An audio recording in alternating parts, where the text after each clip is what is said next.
வேங்கை வலையொலி உறவுகளுக்கு வணக்கம். இன்னைக்கு ஒரு புதிய தொடரை வேங்கை வலையொலியில் தொடங்குறோம். நீதி கட்சி வரலாறை பற்றி.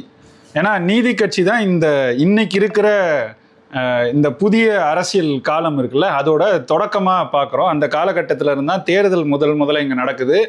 இந்த மண்ணில் பிறந்தவர்கள் உறுப்பினர்களாக போகிறாங்க. இது எல்லாமே தொடங்கின காலகட்டத்தில் முதல்ல அந்த இடத்துக்கு உள்ள ஆட்சி அதிகாரத்தை பிடிச்சது நீதி கட்சி தான்.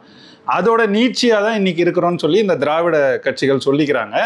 அதனால அந்த கட்சி உருவாக்கம், அந்த உருவாக்க காலகட்டத்தோட வரலாறு, அதை பற்றி தான் இந்த காணொலியில் விரிவாக பார்க்க போகிறோம். நம்மளோட இணைஞ்சிருக்கிறது நீதி கட்சியை பற்றி விரிவாக நிறைய படித்து ஏற்கனவே பேசியிருக்கிற தமிழரசு சரவணன் அவர்கள். வணக்கம் தம்பி. வணக்கம்ங்க.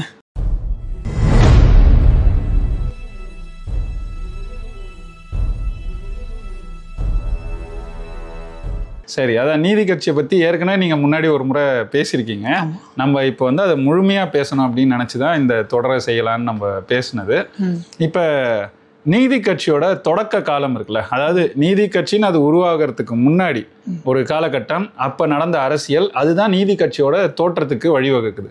அதை பற்றின வரலாறை கொஞ்சம் சொல்லுங்கள். உறுதியாண்ணா. முதல்ல இந்தியாவில் நவீன அரசியலினுடைய தோற்றம், அதாவது மன்னர்களுடைய காலம், சுல்தான்கள், இஸ்லாமிய மன்னர்கள், இவங்களுடைய காலம்லாம் முடிஞ்சு எப்போது இன்னைக்கு இருக்கக்கூடிய நிர்வாக முறை உருவானுச்சு அப்படின்னு நீங்க நினைக்கிறீங்க? அதாவது 1900களோட தொடக்கம் தான். நான் போன 20ஆம் நூற்றாண்டினுடைய தொடக்கம் நினைக்கிறேன். 21ஆம் நூற்றாண்டுடைய அரசியல் 20ஆம் நூற்றாண்டு தொடங்குச்சுன்னு. ஆமா, ஆனா அதனுடைய தொடக்கம்ங்கிறது அது கொஞ்சம் முன்னாடியே தான் இருக்கு. அது எப்போனா சிப்பாய் கழகம் 1857 சிப்பாய் கழகம் நடக்குது. 58ல் விக்டோரியா மகாராணியினுடைய பேரறிவிப்பு பிரகடனம்னு சொல்லுவாங்க, விக்டோரியா சார்ட்டர்னு சொல்லுவாங்க. அதன் மூலமாக ஒரு லெஜிஸ்லேட்டிவ் ஆக்ட் கொண்டு வரப்படுது. இந்தியன் லெஜிஸ்லேட்டிவ் கவுன்சில் ஆக்ட் 1861 சொல்லுவாங்க. இந்த சட்டத்தின்படி மேலவைகள் உருவாக்கப்படும், சட்ட மேலவைகள். இப்போ எடுத்துக்காட்டுக்கு சென்னை மாகாணம் இருக்குது. இந்த சென்னை மாகாணத்தை பற்றி கொஞ்சம் நம்ம சொல்லி தான் ஆகணும். ஏன்னா இந்த வரலாறை புரிஞ்சுக்கிறதுக்கு சென்னை மாகாணம் எப்படிப்பட்ட ஒரு அரசியல் சூழல் இருந்துச்சுங்கிறத நம்ம சொல்லணும். இப்போ சென்னை மாகாணத்துக்குள்ளே ஒட்டுமொத்த தென்னிந்தியாவும் இருந்துச்சா அப்படின்னு கேட்டிங்கன்னா கிடையாது. திருவிதாங்கூர் சமஸ்தானம் இந்த சென்னை மாகாணத்துக்குள்ளே கிடையாது. மைசூர் சமஸ்தானம் கிடையாது. ஹைதராபாத் சமஸ்தானம் கிடையாது. இது போக இன்னும் சில பகுதிகள், சின்ன சின்ன பகுதிகள், புதுக்கோட்டை போன்ற சில புதுக்கோட்டை சமஸ்தானம், தமிழ், அதாவது நிலப்பகுதிக்குள்ள, நில எல்லைக்குள்ள இருந்தா கூட அது நம்ம ராமநாதபுரம் சமஸ்தானம், ஆமா, அதெல்லாம் கிடையாது. ஆனா அதே நேரத்தில் இந்த இடத்துக்குள்ள பாத்தீங்கன்னா இது ஒரு தேசிய இனங்களுடைய ஒரு சரியான தேசமா அப்படின்னு கேட்டீங்கன்னா அதுவும் கிடையாது. இது ஒரு காலனி, எதேச்சையாக அமைந்த ஒரு சுரண்டல் நோக்கத்துக்காக காலனியவாதிகள் அமைத்து கொண்ட ஒரு காலனி. இதுக்குள்ள ஒரு தேசிய இனத்துக்கான வரையறையும் கிடையாது. தேசிய இனங்கள் தங்களுக்கான தேவையாக இந்த மெட்ராஸ் மாகாணத்தை உருவாக்கல. இது முதல்ல நம்ம புரிஞ்சுக்கணும். ரெண்டாவது, இந்த மெட்ராஸ் மாகாணத்தில் அதிகமான மக்கள் யார்? இது மிக முக்கியமான கேள்வி. தமிழர்களும் தெலுங்கர்களும் தான். ஆமா, தமிழர்கள் முதல் பெரும்பான்மை மக்கள். கிட்டத்தட்ட அன்னைக்கு 1,79,00,000 அப்படிங்கிற அளவுல தமிழர்கள் இருந்திருக்காங்க. 1,39,00,000 அப்படிங்கிற அளவுல தெலுங்கர்கள் இருந்திருக்காங்க. தெலுங்கர்களோட தமிழர்கள் தான் அதிகம் இங்க. ஆமா, முதல் பெரும்பான்மை தமிழர்கள் தான். நம்மளை விட 30,000-40 லட்சம் அளவுல தெலுங்கர்கள் குறைவாக தான் இருந்திருக்கிறாங்க. ரெண்டாவது, தெலுங்கர்களுடைய பெரும்பான்மை எண்ணிக்கை எங்க இருந்தாங்கன்னா ஹைதராபாத் சமஸ்தானத்துல இருந்தாங்க. அப்படியா? சரி. ஏன்னா ஹைதராபாத் சமஸ்தானத்துல பாத்தீங்கன்னா மகாராஷ்டிராவுடைய ஒரு சின்ன பகுதி வரும், கர்நாடகாவுடைய ஒரு சின்ன பகுதி வரும், அதுபோக ஒரிசாவுடைய சின்ன பகுதி கூட வரும். மெட்ராஸ் மாகாணத்துல கூட ஒரிசாவோட ஒரே ஒரு மாவட்டம் வருது. கஞ்சம் அப்படின்ற ஒரு மாவட்டம் மெட்ராஸ் மாகாணத்தோட வருது. அவங்க தான் இந்தியாவிலேயே ரொம்ப விரைவாக தனி மாநிலம் கேட்டு போராடிய ஒரு தேசிய இனத்தவர்கள். 1894 90களிலே அவங்க தொடங்கிட்டாங்க. அது பக்கத்தில் இருக்கக்கூடிய தெலுங்கு பகுதியான ஆந்திர பகுதிகளுக்கு பரவுது. ஆந்திர பகுதியில் இருக்கிறவங்க எதோட சேர்ந்துருக்கிறாங்கன்னா சென்னை மாகாணத்தோடு சேர்ந்துருக்கிறாங்க. அது மட்டும் இல்லாமல் அவங்களுக்கு பிரச்சனைகளும் நீடிக்குது. என்ன பிரச்சனைகள் நீடிக்குதுன்னா, சென்னை மாகாணத்தினுடைய தெலுங்கு பகுதி அது கிட்டத்தட்ட ஒரு 10 மாவட்டத்துக்கிட்ட இருக்குது. தமிழ் மாவட்டமும் ஒரு 10 மாவட்டத்துக்கிட்ட இருக்குது. இந்த தெலுங்கு மாவட்டங்களில் பிராமணர்கள் உட்காந்துடுறாங்க அப்படின்னு பிராமணர்கள் கோவப்படுறாங்க. கொஞ்சம் உங்களுக்கு இப்போ கேட்கவே ட்விஸ்டாக இருக்கும். பிராமணர்கள் உட்காந்துடுறாங்க, பிராமணர்களே கோவப்படுறாங்களா அப்படின்னு. மராட்டிய பிராமணர்கள் உட்காந்துடுறாங்க, இல்லை தமிழ்நாட்டு பிராமணர்கள் உட்காந்துடுறாங்க, தெலுங்கு பிராமணர்களான நமக்கு எதுவுமே கிடைக்க மாட்டேங்குன்னு சிலர் வருத்தப்படுறாங்க. இந்த வருத்தத்தோட 1909 யூத் லிட்டரரி அசோசியேஷன், இளைஞர் இலக்கிய சங்கம், ஒரு சங்கம் எங்க குண்டூர் பகுதியில் தெலுங்கு பகுதியில தான் உருவாக்கப்படுது. ஆந்திரா பகுதி அப்படி சொல்லலாம். சென்னை அப்போ வந்து அந்த காலகட்டத்துல இந்த தெலுங்கு பேசுற மாவட்டங்கள் இருக்குல்ல, அவங்களே வந்து 3 பகுதிகளா இருந்ததா ஆதித்தனார் ஒரு இடத்துல குறிப்பிட்டதை நான் படிச்சிருக்கேன். ஆமா, 3 அது ஆந்திரா, தெலுங்கானம், அப்புறம் இன்னொன்னு கலிங்கம். ஆமா, அதாவது ஒரிசாவோட இணைந்த பகுதிகள்லாம் அவங்களுக்கு சொந்தம்னு அவங்க சொல்லிட்டு இருந்தாங்க. கர்நாடகாவோட இணைந்த பகுதிகள் பெல்லாரி மாவட்டத்துல அவங்க சொந்தம்னு சொல்லிட்டு இருந்தாங்க. இப்படி வந்து அன்னைக்கு எல்லைங்கிறதுடைய கிளைம் அவங்களுக்கு வேறையா இருந்துச்சு. சரி சரி. அவங்க எங்களுடைய எல்லை பகுதி இவ்வளவு அப்படின்னு சொல்லி அவங்க ரொம்ப பெருசா கை காமிச்சாங்க. விசால ஆந்திரம்ன உடனே ஒட்டுமொத்தமா தென்னிந்தியாவுடைய ஒரு பெரும் பகுதியை பிடிச்சிடலாங்கிறது அவங்களுடைய ஒரு அபிலாசையாக அல்லது ஒரு பேராசையாக கூட இருந்துச்சு சொல்லலாம். இப்போ நம்ம இங்கே வருவோம். முதல்ல ஒடிசா மக்களுக்கு அந்த விழிப்புணர்வு வருது. அவங்க தனி மாநிலம் கேட்டு போராட தொடங்குறாங்க. 1934 அவங்க தனி மாநிலம் அடைஞ்சிட்டாங்க. இந்தியாவிலேயே முதல்ல சுதந்திரத்துக்கு முன்னாடியே தனி மாநிலம் அடைந்த பெருமை அவர்களுக்கு உண்டு. அதில் வந்து நம்ம மாற்றுக்கிறது இல்லை. அதில் மெட்ராஸ் பிரசிடென்சியில் இருந்த அந்த பகுதியும் பிரித்து எடுத்து. ஆமாம், கிட்டத்தட்ட. ஸோ இப்போ நமக்கு என்ன கேள்வி வருதுன்னா, இந்த விழிப்புணர்வு வந்து ஆந்திரர்களுக்கு வந்துச்சான்னு கேட்டால் அது மட்டுமா அவங்களுக்கு வரல. அவங்களுக்கு இருந்த பிரச்சனை என்னென்னா, சென்னை மாகாணத்தில் தமிழ் பகுதியில் இருக்கிற பிராமணர்கள்லாம் வந்து தெலுங்கு பகுதியில் வந்து அதிகாரத்தில் வந்து உட்காடுறாங்க, ஆங்கிலேயர்கள் கொடுக்கக்கூடிய எல்லா அதிகாரத்திலையும் வந்து உட்காந்துடுறாங்க அப்படின்னு அவங்க கவலைப்படுறாங்க. ஒரு பக்கம் மராட்டிய பிராமணர்களும் வர்றாங்க, இதனால் நமக்கு எந்த வேலையும் இல்லை அப்படின்னு சொல்லிட்டு தங்குதுரி பிரகாசம் அப்படின்னு ஒரு பிராமணர், மச்சேர்ல வீரச்சந்திர ராவ், சூரிய நாராயண ராவ், இந்த மாதிரியான எல்லா பிராமணர்களும் சேர்ந்து முதல்ல இவங்களுக்குள்ளேயே கருத்து மாறுபாடு இருக்குது. முதல்ல வந்து நாம் தனி ஆந்திராலாம் கேட்கக்கூடாது அப்படின்னு சொல்லி இவங்களுக்குள்ளேயே ஒரு சின்ன சண்டை கருத்து முதலாம் வந்து அதற்கு பிறகு இவங்க ஒரு முடிவுக்கு வராங்க, ஒத்த கருத்துக்கு வராங்க. வந்து சரி நம்ம தனி ஆந்திரா கேட்கலாம் அப்படின்ற ஒரு முடிவுக்குலாம் 1910-11 காலகட்டங்களில் வந்துடுறாங்க. வந்த பிறகு ஆந்திர மகா ஜனசபை, இந்த மகா ஜனசபை மூலமாக மாநாடுகள் போடப்படுது. முதல் என்ன பண்ணுறாங்கன்னா, இவங்களுக்குள்ள இந்த கருத்து வந்துருச்சு, இதை மக்கள்கிட்ட பரப்பணும்ல. மக்கள்கிட்ட பரப்பணும் என்ன பண்ணணும், மக்களை போய் சந்திக்கணும். இப்போ எப்படி இந்த விஜய் கூட கட்சி ஆரம்பிச்சு நம்ம மக்களெல்லாம் போய் சந்திக்க போகிறேன்னு சொல்கிறாரு. ஆந்திராவில் வந்துட்டு ஜெகன்மோகன் ரெட்டி வந்து மக்கள் நடைபெறமாக போய் சந்திச்சார். இங்கே அண்ணாமலை கூட பண்ணார். இந்த மாதிரியான ஒரு வேலை தான் அவங்க அங்கே பண்ணாங்க. அப்போ என்ன பண்ணுறாங்க, மக்கள்கிட்ட வந்து நேரடியாக போய் சந்திக்கணும்ன உடனே இந்த மாதிரி மாநாடுகள் போடுறாங்க. ஒவ்வொரு ஊர்லேயும் ஆந்திர மகாஜன சபை மாநாடு போட்டு இந்த மாதிரி குண்டூர், நெல்லூர் எல்லா பகுதிகளிலையும் போய் நாம் ஆந்திரர்கள், நம்முடைய மொழி தனி மொழி, தமிழர்கள் நம்முடைய எல்லா வாய்ப்புகளையும் பறிச்சுக்கிறாங்க, வேலை வாய்ப்பு, கல்வி வாய்ப்பு எல்லாத்துலேயும் தமிழர்கள் முன்னாடி இருக்கிறாங்க அப்படின்னு சொல்லிட்டு தமிழர்களுக்கு எதிராக ஆந்திர மாகாணம் வேண்டும் அப்படின்ற கோரிக்கையை முன்வைக்கிறாங்க ஆந்திரர்கள். இதுதான் தொடக்கமே. இந்த தொடக்க காலகட்டங்களில் கூட யாரும் பிராமணர் இல்லாதாருன்னு பேசவே இல்லை. ஆனால் இதே நேரத்தில் இது நடந்ததெல்லாம் சென்னை நகரத்துக்கு வெளியே, மாகாணத்துக்குள்ள தான். ஆனால் சென்னை நகரத்துக்கு வெளியே, குண்டூர் பகுதி சொன்னீங்க. ஆமாம், தெலுங்கு பகுதியில் மட்டும் நடந்துச்சு. சென்னை நகரத்துக்குள்ள 1909 காலகட்டங்களில் இது மாதிரி பிராமணர் இல்லாதார் சங்கம் அப்படின்ற மாதிரி ஒரு சங்கத்தை உருவாக்குறாங்க. அவங்க யாருன்னா வழக்கறிஞர்கள், படித்த கொஞ்சம் உயர் வர்க்கத்தை சேர்ந்த பிராமணர் அல்லாதார் சமூகத்தை சேர்ந்த வழக்கறிஞர்கள். புருஷோத்தம நாயுடுன்னு ஒருத்தர், இந்த மாதிரி தெலுங்கர்கள், கன்னடர்கள் இவங்கெல்லாம் சேர்ந்தா உருவாக்குவாங்க. ஒரு தமிழரும் கூட இருப்பார். இப்படி அவங்கெல்லாம் சேர்ந்தா ஒரு பார்ப்பனர் அல்லாதார் சங்கம் உருவாக்குறான். பார்ப்பனர் அல்லாதார் சங்கம் தான் 1909 உருவாக்கிட்டாங்க. பேர் என்ன அது? அதுதானா? அந்த பேர்ல தான் நான் பிராமின் அசோசியேஷன் மாதிரி உருவாக்கிட்டாங்க. ஆனா இதுதான் திராவிடர் கழகமா உருவாச்சா அல்லது நீதி கட்சியா உருவாச்சான்னு கேட்டா கிடையாது. இந்த பெயர்ல ஒன்று இருக்குன்னு ரேண்டர் கை கண்டுபிடிச்சிருக்கிற.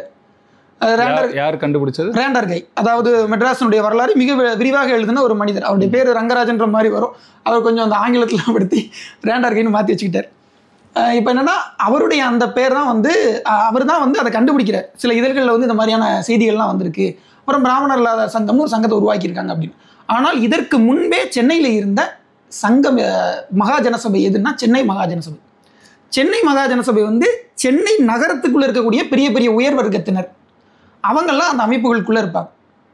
ஆனால் உண்மையான அரசியல் அதிகாரத்தை வழங்குறவன் யாருன்னா ஆங்கிலேயன் தான்.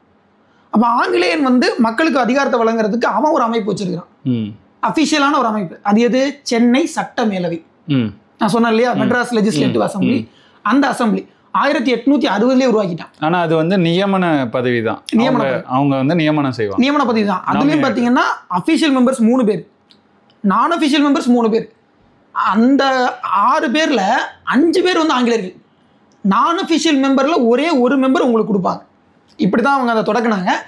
1861 இதனுடைய முதல் அவை உறுப்பினர்கள் வந்து நியமிக்கப்படுறாங்க. நியமிக்கப்படுறது எப்படின்னு பார்த்தீங்கன்னா, பெரும்பாலும் வந்து ஆளுநர் தலைமை ஆளுநரால், அப்புறம் பிரிட்டிஷ் மகாராணியால், அந்த மாதிரி கூட நியமிக்கப்படுவாங்க. இப்போ அதில் வந்துட்டு முதல் முறை தேர்ந்தெடுக்கப்பட்ட உறுப்பினர்கள் 1861-62 ஆண்டுகளில் நியமிக்கப்பட்டவங்க தாமஸ் சிட்னி அப்படிங்கிற ஒரு ஐரோப்பியர், தாமஸ் பைக்ராஃப்ட் அப்படிங்கிற இன்னொரு ஐரோப்பியர், சார்லஸ் பெல்லி அப்படிங்கிற இன்னொரு ஐரோப்பியர், 3 பேருமே அஃபீஷியல் மெம்பர்ஸ். நான் official members Robert Campbell, William Ryerson, இதுக்கப்புறமா ஒரே ஒருத்தர், அவர் இந்த காலனி பகுதியை சேர்ந்தவர், அதாவது மெட்ராஸ் மாகாணங்கிற இந்த காலனி பகுதியை சேர்ந்தவர். அவர் பேர் வி சடகோபாச்சார்லு. லூ அப்படின்னு சொன்னோன்னே உங்களுக்கு புரிஞ்சிருக்கும் அவர் வந்து ஒரு தெலுங்கர் அப்படின்னு. அவர் இந்த மயிலாப்பூர் பிராமணர்கள் சங்கத்தினுடைய, அந்த பிராமணர்கள் சங்கம்லாம் கிடையாது, மயிலாப்பூர் பிராமணர்கள்லாம் வழக்கறிஞர்களாக இருப்பாங்க, அவங்கெல்லாம் ஒரே குழுவாக இருப்பாங்க, அவங்க ஒரு அரசியல் சக்தியாக செயல்படுவாங்க. அதனுடைய ஃபேமிலின்னு சொல்லுவாங்களே, வெம்பாக்கம் ஃபேமிலின்னு சொல்லுவாங்க, அந்த வெம்பாக்கம் ஃபேமிலியினுடைய தொடக்க முக்கியமான நபர் இவர் தான் அந்த கவுன்சிலில் இடம்பெற்று அதன் மூலமாக பெரிய அதிகாரங்களை அடைந்தவர் அப்படின்னு முதல்ல அடையாளம் காணப்படுறாரு. இப்போ எடுத்துக்காட்டுக்கு தாதாபாய் நவரோஜி இருப்பார். தாதாபாய் நவரோஜி வந்து பிரிட்டிஷ் பார்லிமெண்ட்டில் முதல்ல அவருக்கு தான் இடம் கிடைச்சது, அவர் தான் முதல்ல ஒரு முதல் இந்தியருக்கு பிரிட்டிஷ் பார்லிமெண்ட்டில் அவருக்கு தான் இடம் கொடுத்தாங்கன்னு சொல்லி அவர் ஒரு பெருமையாக சொல்லுவாங்க இல்லையா. அதே மாதிரி அந்த முதல் பெருமையை சென்னை மாகாணத்தில் சென்னை சட்டமேலவையுடைய முதல் உறுப்பினர் என்கின்ற பெருமையை அடைபவர் யாரு? சடகோபாச்சாரிலு, ஒரு தெலுங்கர். இதுவும் நம்ம ஞாபகம் வச்சுக்கணும். ஏன்னா தமிழர் தெலுங்கர் இவங்க அதிகமாக பெரும்பான்மை இருக்கக்கூடிய ஒரு காலனிக்குள்ள முதல் பிரதிநிதித்துவம் தமிழர் கொடுக்கப்படல, தெலுங்கருக்கு கொடுக்கப்படுது. சரி, அது ஒன்றும் தப்பு இல்லை. லாட் வைஸ் ஒவ்வொருத்தருக்காக தான் மாற்றி தான் கொடுக்கணும், கொடுத்துட்டாங்க. அடுத்த வருஷம் யாருக்கு கொடுக்குறாங்கன்னா அதே சடகோபாச்சாரிலுக்கு தான் கொடுக்குறாங்க. அவர் தொடர்றார். இது என்ன ஒன்றுனா இஸ்லாமியரையும் நியமிக்கணும், ஏன்னா அவங்க வந்து சுல்தான்களாக இருந்திருப்பாங்க, அவங்க சார்ந்த ஒரு உயர் வர்க்கம் இருக்கும் இல்லையா. அப்போ அவங்கள திருப்திப்படுத்துறதுக்காக அவருக்கும் ஒரு பதவி கொடுத்தாங்க, ஷுர்ஃபுல் உம்ரா பகதூர் அப்படின்னு சொல்லிட்டு ஒரு இஸ்லாமியர் கொடுத்தாங்க. இப்போ யாரெல்லாம் இருக்கான்னு பாருங்களா, ஒரு தெலுங்கர் இருக்கிறாரு, ஒரு இஸ்லாமியர் இருக்கிறாரு, மற்றபடி எல்லாருமே ஐரோப்பியர்கள். இந்த ஐரோப்பியர்கள் யாருன்னு தெரியும் எல்லாத்துக்கும், ஆங்கிலேயர்கள் வெளிவந்தவர்கள், ஆங்கிலோ இந்தியன்ஸா இருப்பாங்க, கிறிஸ்தவர்களா இருப்பாங்க, இப்படிதான் அவங்களுடைய. பைக்ராஃப்ட்ஸ்னு ஒருத்தர் பேரை சொன்னீங்க, 2வது பேர்ல.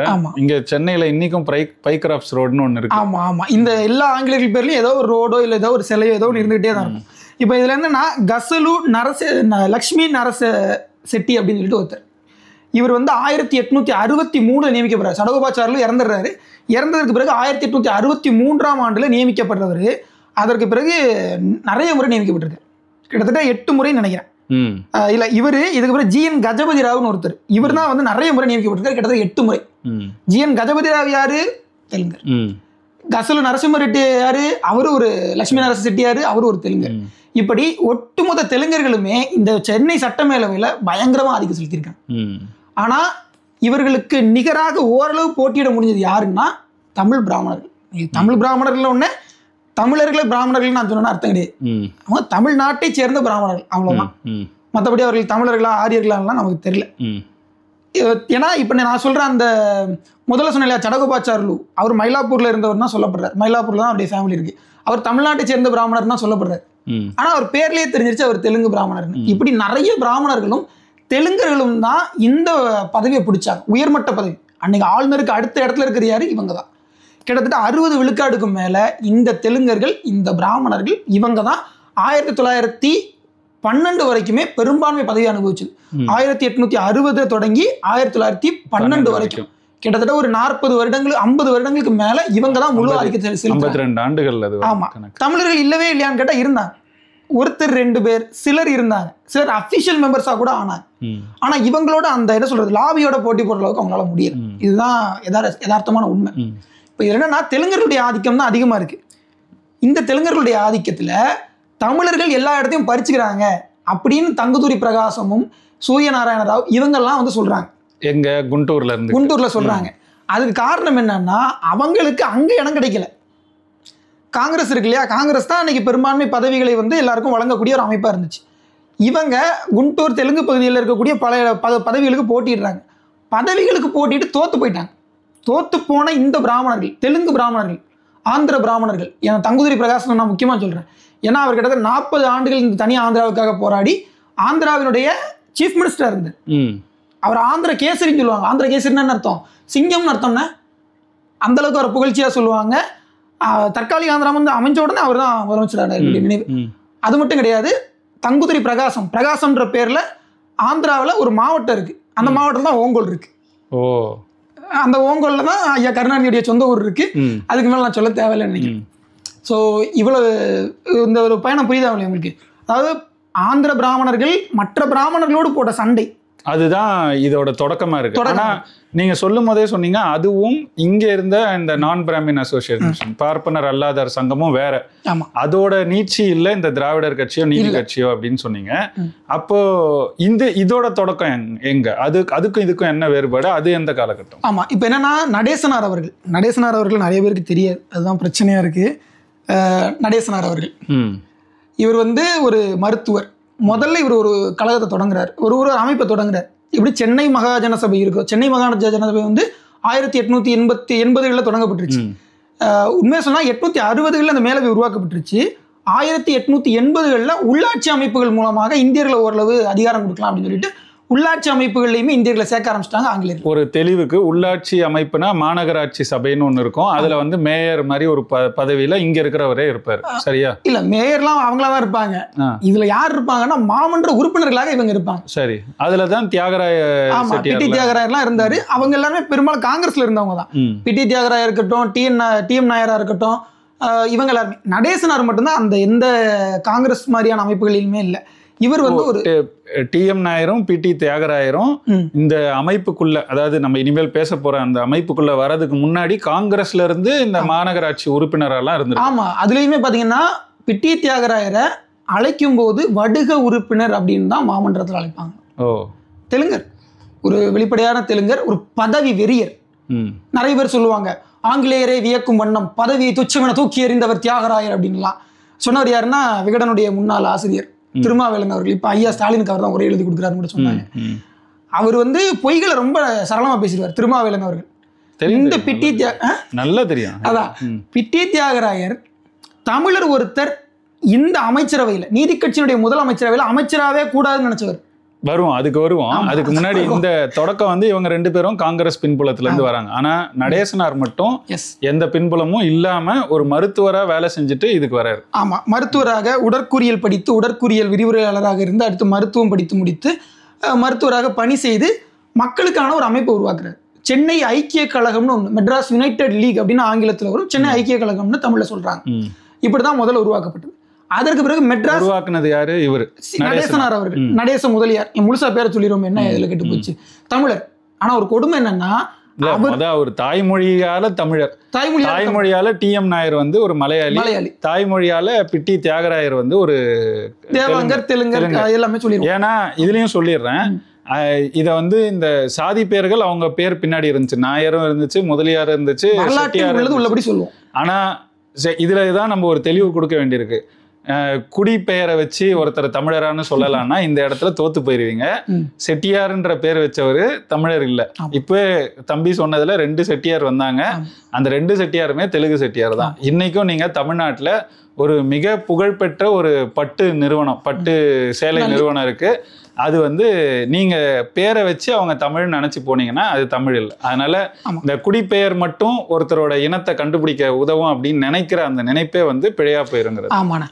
இப்ப என்னன்னா இந்த அமைப்புல சென்னை மகாஜன சபைக்கு பிறகு உருவாக்கப்பட்ட நான் சொன்ன சென்னை ஐக்கிய கழகம், இந்த அமைப்பு வந்து இன்னொரு மாற்று அமைப்பாக, அரசியல் அமைப்பாக முதல்ல தொடங்கப்படலை, சமூக சேவை அமைப்பாக தான் தொடங்கப்படுது.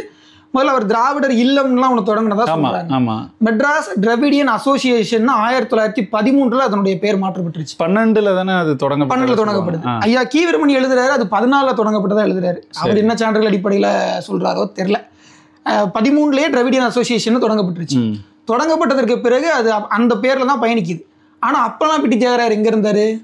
காங்கிரஸ்ல மாமன்ற உறுப்பினரா இருந்தாரு. டிஎம் நாயர் எங்க இருந்தாரு? அதே மாமன்றத்துல இருந்தாரு. 2 பேரும் அங்க சண்டை போட்டுட்டு இருந்தாங்க. அவங்களுக்குள்ள முரண்பாடுகள் இருக்கும். இவர் சொன்னது தப்புன்னு அவர் சொல்லுவாரு, அவர் சொன்னது தப்புன்னு இவர் சொல்லுவாரு. இதெல்லாம் நான் எங்க படிச்சேன் தெரியுமா? கொஞ்ச நேரம் முன்னாடி தம்பி சொன்ன திருமாவேலன் அவர் எழுதின பெரியோர்களே தாய்மார்களே புத்தகத்துல இதை பத்தின குறிப்புகள்லாம் இருக்கு.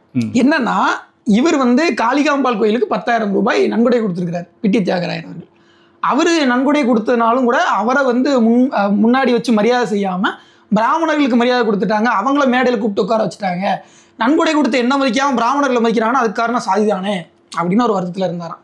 அதுபோக இந்த டிஎம் நாயர் அவருக்கு வந்து ஒரு பிராமணர் தான் வந்துட்டு குரு, அரசியல் குரு. நிறைய பேர் சொல்லுவாங்க முத்துராமலிங்க தேவருக்கு வந்துட்டு சத்தியமூர்த்தியும் ஸ்ரீனிவாச ஐயங்காரும் தான் அரசியல் குரு அப்படின்னு சொல்லி இருந்துட்டு போட்டோம். நீ டிஎம் நாயருடைய அரசியல் குரு யாருன்னு சொல்லு. இப்படி திரும்ப கேட்கணும் அவங்க கிட்ட. இந்த டிஎம் நாயருடைய அரசியல் குரு யாரு? ஒரு பிராமணர், காங்கிரஸ்ல இருந்த பிராமணர். அவர் வந்து பேர் ஏதாவது விஜயராகவாச்சாரியாருங்கிற மாதிரி ஞாபகம், சி விஜயராகவாச்சாரியார். அவரும் ஒரு மயிலாப்பூர் பிராமணர், சிம்பிள். மயிலாப்பூரை திரும்ப நான் மயிலாப்பூர்காரன் எவனுமே இந்த புகழ் பெற்றவன் பிராமணன் இல்ல. ஒண்ணு தெளிவுக்கு சொல்றேன், நான் மயிலாப்பூர்காரன். எங்களோட குடும்பம் பெரும்பாலும் எல்லாருமே மயிலாப்பூர்ல ஒரு 2 தெருவுக்குள்ளேயே தான் அன்னையில இருந்து வாழ்ந்தோம். இன்னைக்கும் நாங்க வெளியேறிட்டோம். ஆனா நிறைய பேர் இன்னும் அந்த பகுதிகளில் போனீங்கன்னா வாழ்றாங்க. ஆனா அது வந்து பூர்வீகமா நீங்க அந்த ஊரே வந்து பார்ப்பனர் அல்லாதார் பெருமளவுல வாழ்ந்த ஊர் தான். குறிப்பிட்டு 2 இந்த சாதிகளா சொன்னா கூட ஒரு 2 சாதிகள் பெரும்பான்மையா வாழ்ந்த பகுதி அது. சரி, அதெல்லாம் ஒரு பக்கம் இருக்கட்டும். அது மட்டும் இல்லாம மயிலை பொன்னுசாமி, எம்சி ராஜா அவர்கள், மயிலை பொன்னுசாமி, சின்ன தம்பி ராஜா. இல்ல இருங்க, 2யும் குழப்பிட்டோம். மாப்போசி அவர்கள். ஆமா, மயிலை பொன்னுசாமி சிவஞானம் தான் மாப்போசி. மயிலை சின்னசாமி ராஜா தான் எம்சி ராஜா. அப்புறம் மயிலை சீனி வேங்கடசாமி தான் மயிலை சீனி வேங்கடசாமி, அவர் அப்படிதான். இதை யாருமே நீங்க சொல்ற யாரும் கிடையாது. எல்லாரும் வேற வேற சாதியை சேர்ந்தவங்க, நீங்க சாதி கணக்குல வந்தாலும். அதனால இந்த ஸ்டாம்ப் படிக்கிறது, மயிலாப்பூருக்கு ஸ்டாம்ப் படிக்கிற வேலையை நிறுத்துங்க. அடுத்து வாங்க.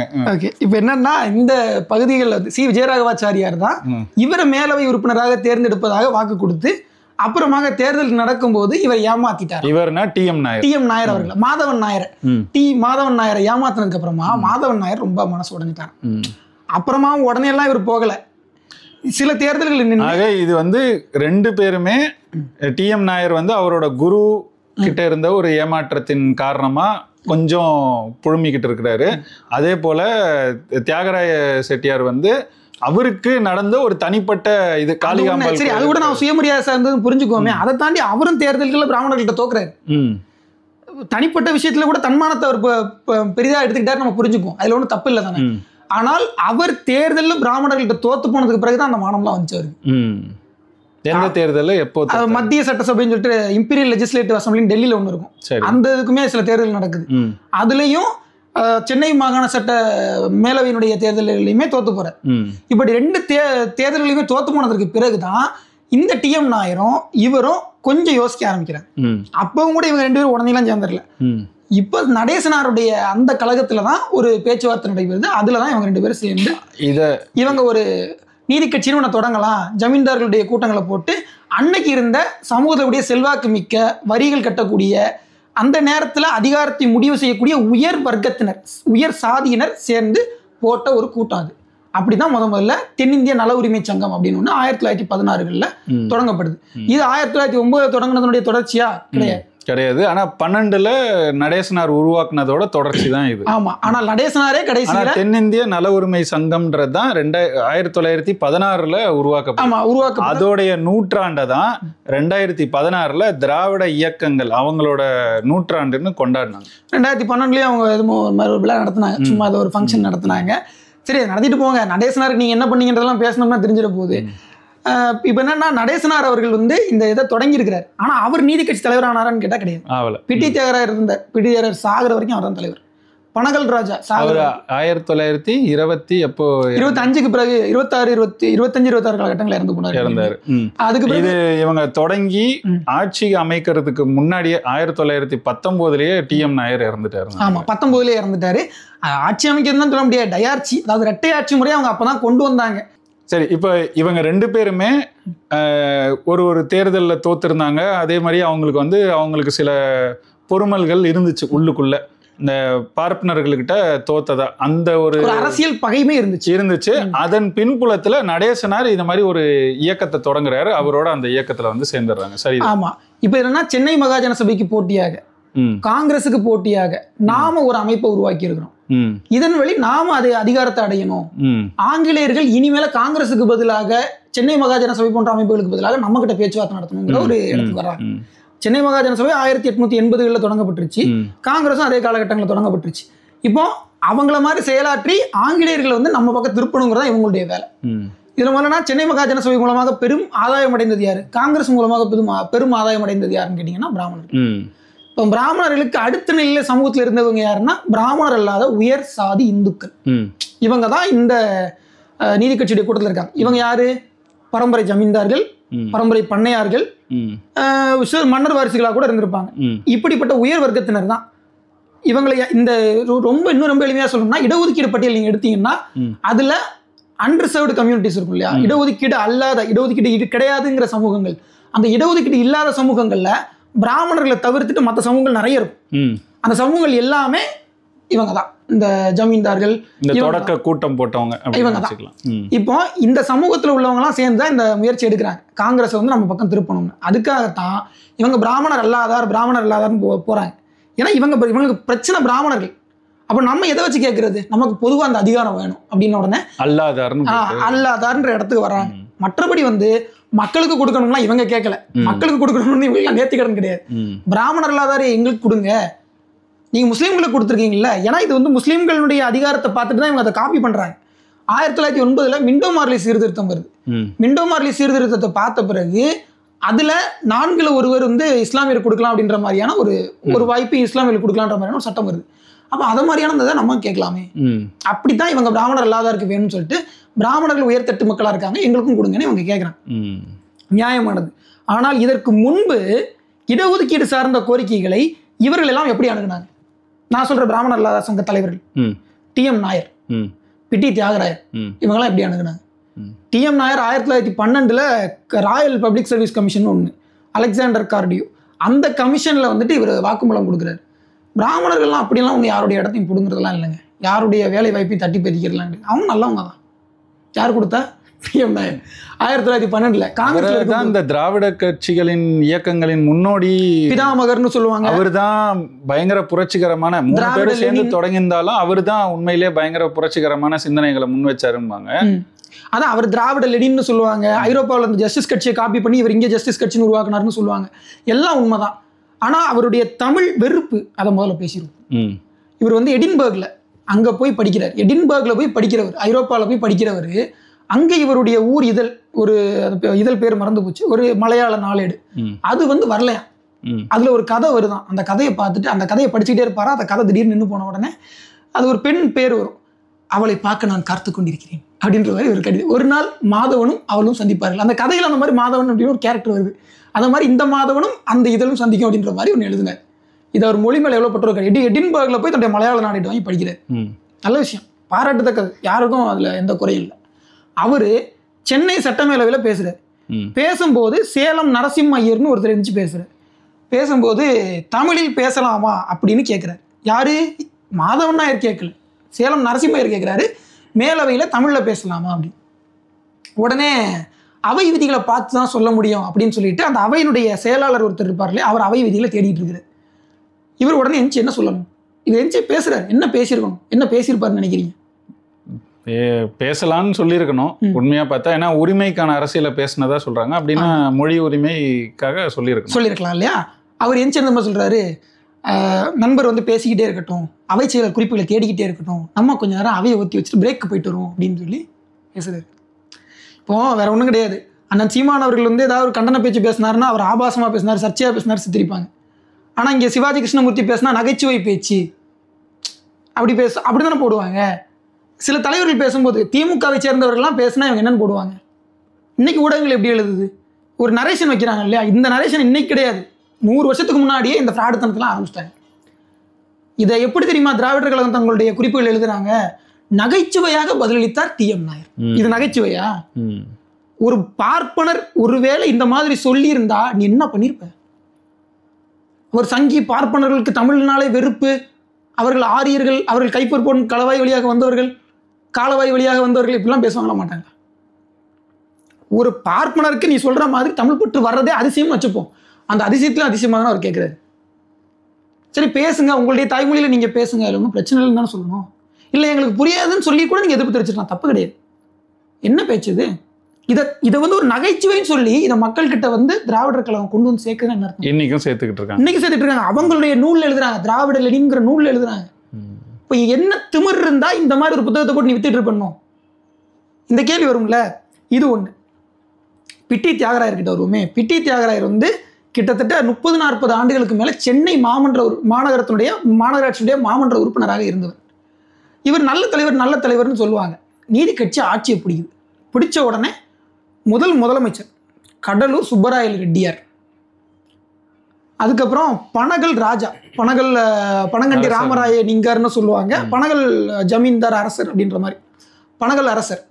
அடுத்து ஒரிசாவில் இருக்கக்கூடிய ஏபி பத்ரோ, அனப்பு பரசுராம பத்ரோன்னு சொல்லுவாங்க. ஒரிசாவில் இருந்தாலும் அவர் தெலுங்கர் தான், பனகல் ராஜாவும் தெலுங்கர் தான், கடலூரில் இருந்தாலும் சுப்பராயல் ரெட்டியாரும் தெலுங்கர் தான். ஆக மொத்தம் பார்த்துக்கலாம், சென்னை மாகாணத்தில் இருக்கக்கூடிய வேறு வேறு பகுதியை சேர்ந்த 3 தெலுங்கர்கள். கேட்டால் நம்ம என்ன சொல்லிக்கலாம், ஒரிசால இருந்து ஒருத்தர் கொடுத்துட்டோம்ப்பா. இப்போ வேறு வேறு 3 பகுதியில் சேர்ந்தவங்க. சென்னை மாகாணத்தில் ஒரு தெலுங்கருக்கு கொடுத்துட்டோம், தமிழ்நாட்டில் இருக்கிற ஒரு தமிழருக்கு கொடுத்துட்டோம். கடலூர் சுப்பராயல் ரெட்டியார் தமிழ், அவங்க பார்வையில். பனகல் ராஜா ஒரு தெலுங்கர், ஏபி பத்ரோ வந்து ஒரு ஒரிசாக்காரர். இப்படியே அவங்க கொடுத்துருக்காங்க. ஆனால் 3 பேரும் யாரு? 3 பேருமே தெலுங்கர். அந்த மந்திரி சபைக்கு பேர் என்ன தெரியுமா? பிராமணர் அல்லாதார் ஆந்திர இந்து மந்திரி சபை. ஆந்திர இந்துக்களுடைய மந்திரி சபை. ஆந்திர இந்துக்கள் யாரு? இந்த 3 பேரும் தான். எங்க இது மாதிரி பதிவு செஞ்சிருக்காங்க? இல்ல நீதி கட்சி வரலாறுலயே இருக்கு. ஐயா திருநாவுக்கரசு எழுதியிருக்கு. அவர் எழுதியிருக்கிறார். அப்போ ஆந்திர இந்துக்கள் அமைச்ச மந்திரி சபை நீதி கட்சியுடைய மந்திரி சபை, முதல் மந்திரி சபையில தமிழருக்கு ஏன் இடம் இல்லை? இந்த கேள்விக்கு அவங்க பதில் சொல்லுவாங்களா? திராவிட ஆய்வாளர்கள் ஐயா கி வீரமணி, கொளத்தூர் மணி, கோயபிள்ஸ் மணி எல்லாரும் பதில் சொல்லட்டும். இவங்கெல்லாம் பதில் பேசுவாங்கல்ல. விடுதலை ராஜேந்திரன் அவர்கள், கோவை ராமகிருஷ்ணன் எல்லாரும் பதில் சொல்லட்டும். முதல் 2 அமைச்சரவையில் கடலூர் சுப்பராயல் ரெட்டியார் 6 மாசத்துல இறந்து போயிடுறாரு. அதற்கு பிறகு இன்னொருத்தர் வர்றாரு. பனகல் ராஜா முதலமைச்சர் ஆக்குறாங்க, அனப்பு பரசுராம பத்ரோ, இன்னொருத்தரையும் கேவி ரெட்டி நாயுடுவை சேர்க்குறாங்க. இந்த 3 பேருமே தெலுங்கர்கள். ஏன் ஒரு தமிழன் கிணம் கொடுக்கல நீ? இதை கேட்டு ஒரு மானத்தமிழன் தீர்மானம் நிறைவேற்றுறாரு. பனகல் ராஜா போய் தீர்மானத்தை நிறைவேற்றாதீங்கன்னு போய் குறுக்கில் விழுகிறாரு. ஏன் விழுகிறாரு? பிட்டி தியாகராயர் அவருடைய கண்டன பேச்சை கேட்க முடியாம எந்திரிச்சு போறாரு. அவமானப்படுத்துற செயல் அதெல்லாம். யாரு? பிட்டி தியாகராயர். இல்ல அந்த பேச்ச ஜே.என். ராமநாதன்கிற மதுரையை சேர்ந்த நீதி கட்சி பிரமுகர். அவருடைய புகைப்படத்தை மாதிரி நான் எடுத்து வச்சிருக்கேன். அவர் பெண் கல்வியை பத்தி, பெண்ணியத்தை பத்தி எல்லாம் பேசியிருக்கிறார். ஒரு நல்ல முற்போக்கு சிந்தனை உள்ள நபர் தான். அன்றைய காலகட்டங்களில் முற்போக்கு சிந்தனைங்கிறது ரொம்ப அரிதான விடயம். அது நீதி கட்சியிலே ரொம்ப அரிதுதான் அந்த காலகட்டத்தில். ஆமா, அது இனவெறியற்ற முற்போக்கு சிந்தனைங்கிறது ரொம்ப ரொம்ப அரிது. இனவெறி, பச்சை இனவெறி. ஏன்னா நீதி கட்சியை பொறுத்த வரைக்கும் ஒரு கூடுதல் செய்தி ஒண்ணு, அது உள்ளீடா சில செய்திகள் இருக்கு இல்லையா? அதுல என்னன்னா, அவங்கள பொறுத்த வரைக்கும் அவங்க பிராமணர் அல்லாதார் சங்கம்னு வச்சுட்டு இருந்தாலும் அவங்களோட நோக்கம் என்னவா இருந்துச்சுன்னா, பிராமணர்கள் போல வாழணும், வாழ்வியல்ல அவங்கள போல நம்மளும் வாழணும். ரொம்ப சரியா. அதுதான் அவங்களோட முற்போக்குங்கிறது. அவங்களோட என்ன சொல்றது, ப்ராக்ரஸிவ் திங்கிங்னு சொல்றாங்களே, அது என்னன்னா, பிராமணர் எப்படி வாழ்றாங்களோ அந்த மாதிரி வாழ்க்கையை நானும் வாழ்ந்துட்டேன்னா நான் வந்து வளர்ந்துட்டேன், அவ்வளவுதான். நீங்க சொன்ன கூற்றை வந்துட்டு ஒரு ஆய்வாளர் சொல்லியிருக்கு. அதை நான் என்னன்னு சொல்றேன். அதுக்கு முன்னாடி இந்த பிட்டி தியாகராயர் முடிச்சிடும். பிட்டி தியாகராயர் ஜே.என். ராமநாதன் இப்படி கண்டிச்சு பேசுறார். தமிழர்களுடைய பணி, தமிழர்கள் நீதி கட்சியில் செய்த வேலை ஒரு அமைச்சர் பதவி பெறுவதற்கு தகுதி உடையதுதான் ஜே.என். ராமநாதன் பேசுறார். பேசின உடனே பிட்டி தியாகராயர் எந்திச்சு போறார். இது தமிழர்கள் அவமானப்படுத்துற செயல் தானே. அதுக்கப்புறமா பனகல் ராஜா கண்டன தீர்மானம் கொண்டதுக்கு பனகல் ராஜா வேணாம் தடுக்கிறார். என்ன அர்த்தம்? அது இவர் தான் பதவியே வேணாம் தூக்கி எறிஞ்சவரா? பதவி தமிழர்களுக்கு வேணாம் பிடிங்கி எறிஞ்சவர்னு சொல்லுங்க. அப்படித்தானே சொல்லணும் அவரை. அந்த பிட்டி தியாகராயருக்கு நீ சென்னையில் செலவு வச்சிருக்கிறோம். இதுவே ஆந்திராவில் இருந்தால் விட்டுருப்போனா? இதுல என்னன்னா, இந்த வரலாறை நம்ம சொல்றதை விட ஐயா திருமாவேலன் அவர்களே, அவருடைய நான் ஏற்கனவே சொன்ன பெரியவர்களே தாய்மார்களே எழுதியிருக்கிறாரு. பாழாய் போன தமிழர் தெலுங்கர் பிரச்சனை நடேசனாரை கடைசி வரை எந்த பதவியும் அனுபவிக்க விடவில்லை. உண்மை. அதுலயும் அவர் கடைசி காலகட்டங்களில் சட்டசபை துணைத் தலைவராக இருந்தார். அந்த பதவி யார் வாங்கி கொடுத்தா? அண்ணாவின் அரசியல் குரு என்று போட்டப்படுகின்ற சண்டே அப்சர்வர் பி. பாலசுப்ரமணியம் அவர்கள் அந்த பதவியை பேசி அவங்க கிட்ட கெஞ்சி, இந்த நிலைமை அவருக்கு தேவையா?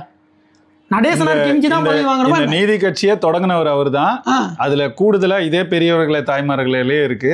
இந்த டி.எம். நாயரும் பிட்டி தியாகராயும் எதுக்கு சண்டைனா, திருவல்லிக்கேணி கோயில் குளத்துக்கு தண்ணி, குளம், அந்த சிக்கலுக்கு வந்து பணம் ஒதுக்கணும்னு பிட்டி தியாகராயர் பேசுறாரு.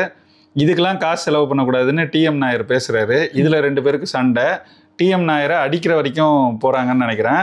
அவர் கொஞ்ச நாளைக்கு அங்க அவைக்கே போல, அதாவது ஜெயலலிதா காலத்துல, கருணாநிதி காலத்துல தான் இது நடந்ததுன்னு நினைக்கிறேன். அப்பவே நடந்திருக்கு. டி.எம். நாயர் கொஞ்ச நாளைக்கு அங்க அலுவலுக்கு போகல அப்படிங்கிற அளவுக்குலாம். அதுக்கு பிறகு அவங்க இப்படி இருந்த 2 பேரை பேசி, தம்பி ஏற்கனவே சொன்னது போல அவங்களுக்கு ஏற்கனவே சில மனக்கசப்புகள் இருந்துச்சு. அந்த பொறுமல்களை பயன்படுத்தி நடேசனார் அவங்க 2 பேரையும் கூப்பிட்டு ஒரு இன்க்ளூசிவ் பாலிடிக்ஸ், எல்லாரையும் இணைச்சுக்காக அவங்களையும் கூப்பிட்டு நம்ம ஒன்னா சேர்ந்து இந்த இயக்கத்தை வளர்ப்போன்னு தொடங்கினது தான் இந்த நான் பிராமின் அசோசியேஷன், இல்லைன்னா தென்னிந்திய நல உரிமை சங்கம்ன்றது. அதுதான் கடைசியில நீதி கட்சிங்கிற பரிணாம வளர்ச்சியை அடையுது. அந்த நீதி கட்சிங்கிற பேரை கொண்டதெல்லாம் டிஎம் நாயருக்கு பெரிய பங்கு இருக்கு. அவர் தான் வந்து ஐரோப்பாவில் இருக்கக்கூடிய ஜஸ்டிஸ்ங்கிற அந்த பேரை கொண்டு வராரு. நிறைய அவர் பண்ணார். 1919 அவர் இங்கிலாந்துக்கு போன நேரத்தில் அவர் மரணித்து போறாரு. அது ஒரு பக்கம். டிஎம் நாயருக்கு செலவு வைக்கிற நிறைய பேர் பணம்லாம் வசூல் பண்ணாங்க. இப்ப கூட வைக்க கூட அந்த மாதிரி டிஎம் நாயருக்கு செலவு வைக்கணும்னு சொன்னாரு. வச்சாங்களா என்னன்னு தெரியல.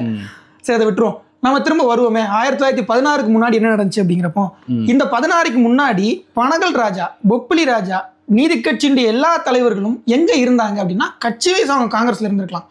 ஆனா அவங்க இன உணர்வால எங்க இருந்தாங்க? இந்த ஆந்திர மகாசபை மாநாடுகளை கலந்துக்கிட்டாங்களா இல்லையா? 16ல தானே அவங்க நீங்க சொல்ற அந்த பிராமணர்களாத அமைப்புக்குள்ள வராங்க. அதுக்கு முன்னாடி தெலுங்கர்கள் பச்சை இனவெறி பேசி அந்த ஆந்திர மகாசபை கூட்டங்களை இவங்க பேசியிருக்காங்க. அது எங்கெங்கெல்லாம் நான் சொல்லிடுறேன். முதல்ல தெலுங்கின் தமிழ் விரோத போக்கு 1909 தொடங்கி 17 வரைக்கும் வளருது. 17, அதாவது இந்த நீதி கட்சி தொடங்குறதுக்கு முன்னாடி தான் நான் குறிப்பிட்டேன். அதுக்கப்புறமும் வளரத்தான் செஞ்சது.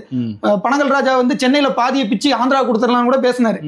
கூவத்துக்கு தெற்கே கூவத்துக்கு வடக்கே, ஆமா, அப்படிலாம் கூட பேசினாங்க. இப்போ இதில் என்னன்னா ஆந்திர பிரதேசத்துடைய ஒரு அரசியல் வரலாறு நூல் இருக்கு. அது நம்ம பெருசா யாரும் படிக்கிறது கிடையாது. ஆந்திராவினுடைய அரசியல் வரலாறை தமிழக அரசியல் வரலாறோட ஒப்பிட்டு பார்க்கணும். அதுவும் இந்த ஆந்திர மாநில பிரிவைக்கு முன்னாடி கண்டிப்பாக நம்ம ஒப்பிட்டு தான் பார்க்கணும். ஏன்னா அன்றைய காலகட்டங்கள் ஆந்திராவில் என்ன நடந்துச்சோ அது தமிழ்நாட்டை பாதிச்சு. நம்முடைய பல எல்லைகளை இழந்ததுக்கு காரணம் அந்த அரசியலை படித்தா மட்டும்தான் நம்மளால புரிஞ்சுக்க முடியும். நரிசெட்டி இன்னையா அப்படின்னு ஒரு வரலாற்று ஆசிரியர், அவரு political history of Andhra Pradesh அப்படின்னு ஒரு நூல் எழுதியிருக்கிறாரு. அதுல இந்த பனகல் ராஜா என்னென்ன வேலை பார்த்தாரு, இந்த ஒட்டுமொத்த ஆந்திர மகாசபை என்னென்ன வேலை பார்த்துச்சு, எல்லாத்தையும் தெளிவா எழுதியிருக்கு. அதுலயும் பனகல் ராஜா பிராமணர்களுக்கு ஆதரவா என்னென்ன பண்ணாரு தெளிவா எழுதியிருக்கு. இங்க உள்ளவங்களை எழுத மாட்டாங்கல்ல. இங்க உள்ளவங்களுக்குலாம் திமுகனா பயம், திகானா பயம், திராவிடம்னாலே அவங்கெல்லாம் வந்து உடனே அடிமை சாசனம் எழுதி கொடுத்துருவாங்க. இப்போ என்னன்னா நம்ம சொன்னது எல்லாமே வந்து டெக்ஸ்டா அந்த நரிசெட்டி இன்னையாங்கிறவர் தான் பதிவு செஞ்சிருக்காரு. நாம சொல்லலை, நீங்க சொல்ல, நான் சொல்லலை. ஆந்திர அரசியல் வரலாறு எழுதினவர் சொல்றாரு. என்ன சொல்றாருன்னா, தெலுங்கு மொழிக்கு தனி சிறப்பிடம் தரப்பட வேண்டும் என்ற எண்ணமானது அலகாபாத் காங்கிரஸ் மாநாட்டில் தான் மயிலாப்பூர் பார்ப்பனர் ஆதிக்கத்தை எதிர்க்க தனி ஆந்திரமே சரியான தீர்வு என்று பிரகாசம், பட்டாபி, முட்னேரி, கொண்டா போன்றவர்கள் வலியுறுத்தினார்கள். இந்த பிரகாசம் யாரு? தங்குதுரை பிரகாசம். பட்டாபி யாரு? பட்டாபி சீதாராமையா. காங்கிரஸுடைய வரலாறு எழுதினவர், 60 ஆண்டுகள் காங்கிரஸுடைய வரலாறு எழுதினவர். முட்னேரி சூரிய நாராயண ராவ், கொண்ட வெங்கடப்பையா. 4 பேரும் பிராமணர்கள், 4 பேரும் ஆந்திரர்கள். ஆந்திர பிராமணர்களுடைய ஆந்திர கோரிக்கை. இதை ஒரு முறை ஈவேரா இந்த கோரிக்கையை, பிராமணர்களுடைய கோரிக்கை என்னைக்கா சொல்லியிருக்கிறாரா? ஆந்திரர்கள்னு சொல்லாதீங்க, திராவிடர்கள்னு சொன்னாரா? இல்ல, ஈவேரா இந்த காலகட்டத்தில் எங்க இருந்தாரு, என்ன செஞ்சுக்கிட்டு இருந்தாரு? 16க்கு அப்புறம்லாம் அவர் உள்ள வந்துட்டார்ல. 16, 17 ஈரோடுடைய சேர்மனாலாம் ஆயிருட்டார்ல. இதுல என்னன்னா முக்கியமான விடயம், ஆந்திரர்கள் ஒருங்கிணைக்கப்பட வேண்டும் என தேசாபிமானி பத்திரிகை வலியுறுத்தியது. ஆந்திரத்தின் தேவையையும் அவர்களுக்குரிய அடையாளம் இல்லாததையும் சாலா சேஷகிரிராவ் கூறி வந்தார். குண்டூரில் இருந்து ஆந்திர கோரிக்கையை வலியுறுத்தி 1908 ஆந்திரா என்ற பத்திரிகை வெளியிடப்பட்டது. குண்டூரில் இளைஞர் இலக்கிய அமைப்பு துவங்கப்பட்டு முதன்முறையாக சுப்பாராவ், நியாயபதி சுப்பாராவ் தனி ஆந்திர கோரிக்கையை வெளிப்படுத்தினார். இவர்தான் தொடக்கம். இதுக்கு பிறகு எல்லாருமே உள்ள வந்துட்டாங்க. சின்ன சின்ன மாற்று கருத்து இருந்து அப்புறமா எல்லாரும் சேர்ந்து ஒரே ஒத்த கருத்துக்கு வந்துட்டாங்க. ஆந்திராவில் உள்ள எல்லா வேலை வாய்ப்புகளிலும் தமிழர்கள் அல்லது மராட்டியர்கள் வசமே உள்ளது. ஆந்திராவில் எல்லா வேலை வாய்ப்பு யார்கிட்ட இருக்குன்னா தமிழர்கள்ட்ட இருக்கு, மராட்டியர்கள் இருக்கு. அவங்க சொல்றது எல்லாமே பிராமணர்கள்ட்ட. அவங்களுக்கு அதான் பிரச்சனை. நமக்கு தான் பிராமணர் இல்லாதார், பிராமணர்கள் வந்து ஆரியர்கள், பிராமணர் இல்லாதவர்கள் தான் தமிழர்கள் நம்ம சொல்லிக்கிறோம். நம்மகிட்ட சொல்லுவாங்க, அங்கெல்லாம் போய் சொல்ல மாட்டாங்க. அதில் பார்த்தீங்கன்னா மிக குறைந்த அளவே ஆந்திரர்கள் பதவிகளில் உள்ளார்கள். எல்லா வளர்ச்சி பணிகளிலும் தமிழ்நாட்டில் தான் நடைபெறுகிறது. ஆந்திரம் பின்தங்கி உள்ளது. ஆசிரியர்கள், எழுத்தர்கள் என எங்கி நோக்கினும் தமிழர்களே உள்ளார்கள். இதுதான் படித்த ஆந்திர இளைஞர்கள் தனி ஆந்திராவை வலியுறுத்த காரணமாக இருந்தது. எது? இந்த ஆதிக்கம். தமிழர்கள் ஆதிக்கமா இருக்காங்க, தமிழ் பகுதி வளருது, தெலுங்கு பகுதியில் ஒண்ணுமே இல்லை அப்படிங்கிற பிரச்சாரம். 1913ஆம் ஆண்டு கோடை காலத்தில் பார்டிலா அப்படிங்கிற இடத்துல முதல் ஆந்திர மாநாடு போடுறாங்க. அதுக்கு முன்னாடி மற்ற இடங்கள்லாம் ஆந்திர மகாசபை மாநாடு போட்டாங்க. இது 13ஆம் ஆண்டு நடந்த முதல் மாநாடு. தனி ஆந்திர கோரிக்கையை மாநிலம் முழுவதும் தலைவர்கள் எடுத்து சென்று மக்கள் கருத்தை உருவாக்க வேண்டும் என இம்மாநாட்டில் தீர்மானிக்கப்பட்டது. பார்டிலா கூட்டத்திற்கு பின்னர் பட்டாபி, வல்லூரி, சூரிய நாராயணராவ், முட்னூரி கிருஷ்ணாராவ், கொண்டா வெங்கடப்பையா ஆகியோர்கள் அடங்கிய குழுவானது ராயலசீமா, கடலோர ஆந்திராவில் வந்து சுற்றுப்பயணம் செய்து தனி ஆந்திரத்துக்கு ஆதரவு திரட்டினாங்க. கடப்பா, அனந்தபூர், பெனுகொண்டா, கூட்டி, நந்தியால், இந்துப்பூர், சித்தூர் கூட்டங்களில் இந்த குழு ஒருமித்த கருத்தை உருவாக்கியது. சொன்னேன் இல்லையா, முதல்ல முரண்பாடான கருத்தில் இருந்தாங்க, அப்போ ஒருமித்த கருத்துக்கு வந்துட்டாங்க. 1914 இரண்டாவது ஆந்திர மாநாடு விஜயவாடாவில் நடைபெற்றது. விஜயவாடாவில் ஐயடேவரா, காளீஸ்வர ராவ், ஐயங்கி வெங்கடராமனையா, பொட்டிபொட்லா வீராயா ஆகியோர் முக்கிய பங்கு எடுத்துக்கொண்டனர். 1600 பேர் கலந்து கொண்ட இக்கூட்டத்திலும் தனி ஆந்திர கோரிக்கையை மந்தா சூரிய நாராயணா முன்மொழிய வேமவரப்பு ராமதாசு பந்துலு வழிமொழிந்தார். பந்துலு அதுக்கு பிறகு பார்த்தீங்கன்னா இன்னொருத்தர் வழிமொழிகிறாரு. ஏஎஸ் கிருஷ்ணாராவ், என் பட்டாபிராமராவ் தனி ஆந்திர தீர்மானத்தை தள்ளி வைக்க வற்புறுத்தினாலும் தனி ஆந்திர தீர்மானம் நிறைவேறியது. சில தனி ஆந்திரா வேண்டாம், நம்ம இங்கே கூட இருக்கிறதா நமக்கு நல்லது, நிறைய விஷயங்கள் வராமல் போய்ட்டுன்னு அவங்க வருத்தப்படுறாங்க. அப்போ தான் சொல்கிறாங்க, இல்லை சென்னை நகரத்தையும் நம்ம கேட்டுருவோம், அதுதானே வளர்ச்சியின் மையம், அதையும் நம்ம சேர்த்து வாங்கிட்டோம்னா நமக்கு தான் எல்லா வளர்ச்சியும் வரும் அப்படின்னு சொல்லி இவங்க பேசுகிறாங்க. இப்படியெல்லாம் அதுக்குள்ளே டிஸ்கஷன் நடக்குது. அதுக்கப்புறமா விசாகப்பட்டினத்தில் 1915 ஒரு மாநாடு நடைபெறுது, 3வது ஆந்திர மகாசபை மாநாடு. அதில் ஆங்கிலேய ஆட்சிக்கு நெருங்கியவராக இருந்த பனகல் ராஜா, யாரு ஆங்கிலேய ஆட்சிக்கு நெருங்கியவராக இருந்த பனகல் ராஜா நீதி கட்சியினுடைய முதலமைச்சராக அடுத்த 5 ஆண்டுகள் ஆனவர். இனவெறியர், அவருடைய இனவெறியெல்லாம் சொல்லி முடியாது. அந்த இனவெறி கொண்ட பனகல் ராஜா, ஆங்கிலேய ஆட்சிக்கு நெருங்கியவராக இருந்த பனகல் ராஜா என்ற ராமராய நிங்கர் அந்த மாநாட்டில் தலைமை பொறுப்பை எடுத்துக்கொண்டார். அது மட்டுமின்றி தனி ஆந்திர கோரிக்கையை கடுமையாக வலியுறுத்தினார். தெலுங்கு மொழியே பள்ளி மொழியாக இருக்க வேண்டும் என வலியுறுத்தினார்கள். எல்லா தெலுங்கு பத்திரிகைகளும் அந்த மாநாட்டை பெருமைப்படுத்தி செய்தி வெளியிட்டது. ஆனால் தமிழ்நாட்டில் ஒரு தமிழ் மாகாண சபை மாநாடு போட்டால் ஈவே ராமசாமி இவங்களாம் சாதி மாநாடு போடுறாங்கன்னு பேசுவார். ஈவே ராமசாமி இந்த ஒட்டுமொத்த தெலுங்கு தலைவர்களும் மாநாடு போட்டு பேசுவாங்க. அவங்களெல்லாம் இவங்க எதுவுமே சொல்லுவாங்க, பெருமைப்படுத்தி வெளியிடுவாங்க. ஆனால் தமிழர்கள் போட்டால் சாதி மாநாடு அப்படின்னு பேசுவாங்க. இது எல்லாத்துக்குமே ஆதாரம் இருக்குது.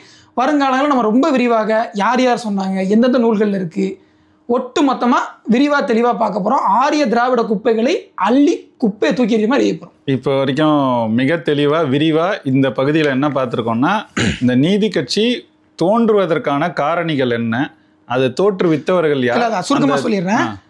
நீதி கட்சி தோன்றுவதற்கான காரணம் பார்ப்பனர்களுடைய வளர்ச்சிக்கு, பார்ப்பனர் அல்லாத மற்ற மக்களுடைய வளர்ச்சிக்காக கிடையாது. பார்ப்பனர்களுக்கும் ஆந்திரர்களுக்கும் இருந்த பகை உணர்ச்சி. ஆந்திரர்கள் பார்ப்பனர்களை எதிர்க்க முடியாம அவர்கள் இன்னொரு வடிவத்தில் அவங்க எதிர்த்தாங்க. அதுக்கு தான் இந்த இதை யூஸ் பண்ணிக்கிட்டாங்களே தவிர்த்து தமிழர்களுக்காக இந்த பார்ப்பனர் அல்லாத சங்கம் உருவாக்கப்படலை. இதுதான் இதனுடைய முடிவு. இதுல சில தமிழர்கள் உண்மையிலே இங்க ஒரு ஆதிக்கம் இருக்கிறத உணர்ந்து மேலெழுந்து வந்தவர்களோட அந்த தோற்றத்தை, அந்த தொடக்க நிலையை பயன்படுத்திக்கிட்டு வேற ஒரு அரசியலை இது கட்டமைஞ்சிருச்சு. அந்த கட்டமைக்கப்பட்டதின் தொடக்கத்தை இன்னைக்கு பகுதியில பார்த்தோம். இதோட அடுத்த கட்ட வளர்ச்சி, அவங்க எப்படி இந்த நீதி கட்சியா தோன்றிய பிறகு ஆட்சி பிடிக்கிற காலகட்டம் வரைக்கும் தான் அடுத்த பகுதி. அடுத்த காணொலியில பார்ப்போம். மிக்க நன்றி, வணக்கம். நன்றி.